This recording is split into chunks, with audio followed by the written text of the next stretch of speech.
12時、明けのひまわりフェスティバル会場に到着しました。本来ならイベントが開催されるはずでした。しかし、明日にかけて関東に最接近する台風10号の影響でイベントは中止になりました。昨日までは台風の影響でゲリラ豪雨が発生していました。でも本日はまだ雨が降りそうでなかったので会場まで来てみました。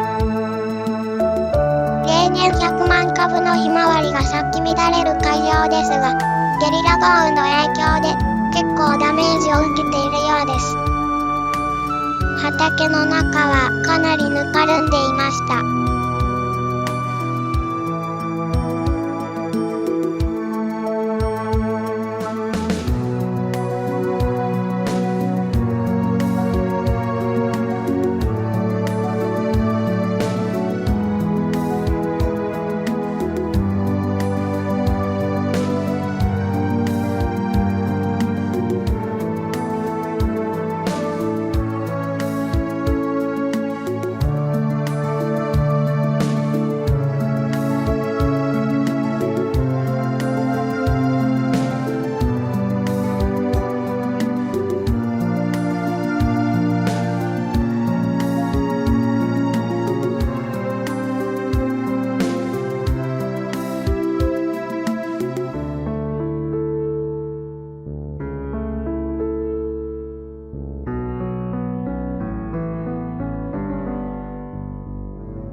動画が気に入っていただけたら、